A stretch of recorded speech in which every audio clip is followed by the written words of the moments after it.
15 अगस्त 1947 को जब लाहौर से आने वाली 10 डाउन एक्सप्रेस अमृतसर स्टेशन पर आकर रुकी तो इस ट्रेन में एक भी जिंदा यात्री नहीं था। पूरी 10 डाउन एक्सप्रेस मुर्दों से भरी थी। लेकिन ये सिर्फ एक 10 डाउन एक्सप्रेस की ही कहानी नहीं है, बल्कि उस वक्त भारत पाकिस्तान के बीच चलने वाली लगभग हर ट्रेन की कहानी यही थी। बंटवारे के कारण उस दौर का माहौल इतना जहरीला हो चुका था कि लोग एक दूसरे को देखते ही मारने को तैयार थे। लेकिन ये बंटवारा भी उस दौर का महज एक छोटा सा हिस्सा है। क्या आपने कभी सोचा है कि जब भारत के 2 टुकड़े हो गए तो आम जनता की दशा कैसी हुई?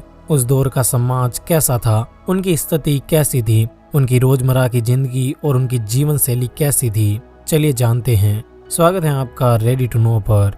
अब अगर सबसे पहले बात उस दौर की महंगाई की करें तो आपको ये जानकर आश्चर्य होगा कि साल 1947 में भारत में चीजों के दाम बहुत ही कम थे। अच्छी क्वालिटी के चावल उस दौर में महज 26 पैसे प्रति किलोग्राम, शक्कर 57 पैसे प्रति किलोग्राम, केरोसिन 23 पैसे प्रति लीटर और 55 किलो सीमेंट सिर्फ 3 रुपए किलो में मिला करती थी। उस दौर में 1 तोले सोने की कीमत भी 88.62 रुपए ही थी। और तो और विश्व युद्ध से पहले इसी सोने की कीमत सिर्फ 39 रुपए हुआ करती थी। लेकिन विश्व युद्ध के बाद इसकी कीमत को बढ़ा दिया गया। हालांकि ये कीमत भी उस समय के लोगों को बहुत ज्यादा लगती थी, क्योंकि उस समय लोगों की आमदनी बहुत ही कम हुआ करती थी।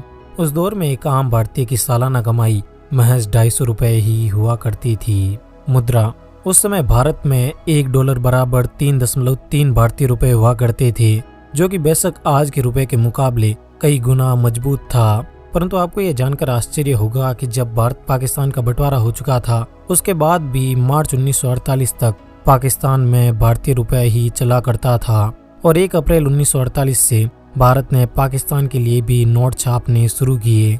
इन नोटों पर अंग्रेजी व उर्दू में गवर्नमेंट ऑफ पाकिस्तान और हुकूमत-ए पाकिस्तान लिखा होता था। उस समय भारत पाकिस्तान के लिए 1, 5, 10 और 100 रुपए के नोट छापता था और साल 1953 तक भारत ही पाकिस्तान के लिए नोट छापता रहा। शिक्षा उस समय शिक्षा के लिए पूरे देश में तकरीबन 5000 हाई स्कूल, 600 कॉलेज और 25 यूनिवर्सिटीज थी।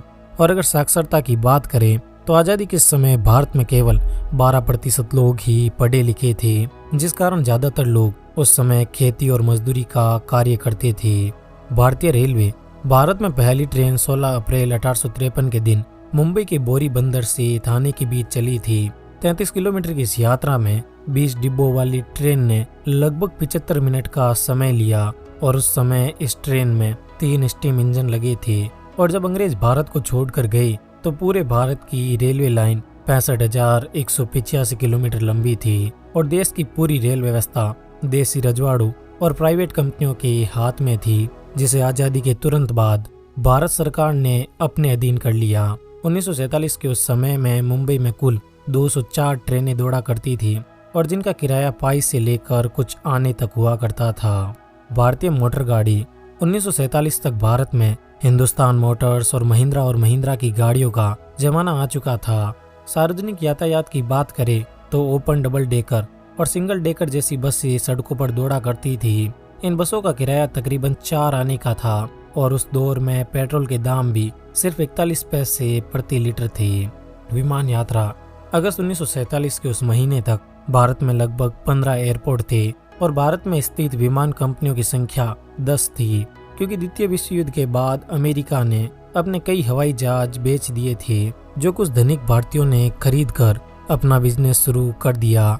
उस दौर में कंपटीशन इतना तगड़ा था कि ज्यादातर एयरलाइंस घाटे में आ गई। आजादी के बाद तकरीबन 8 बड़ी एयरलाइंस का राष्ट्रीयकरण करके उसे इंडियन एयरलाइंस नाम दिया गया और वहीं टाटा एयरलाइंस का नाम एयर इंडिया कर दिया गया। उस दौर में एक हवाई यात्रा की औसतन कीमत 140 रुपए हुआ करती थी, जो कि उस वक्त के हिसाब से बहुत अधिक थी। भारतीय सिनेमा आजादी के साल भारतीय प्रोड्यूसर्स ने लगभग 263 फिल्में बनाई और बंटवारे के बाद भारत में थिएटर्स की कुल संख्या 1384 थी।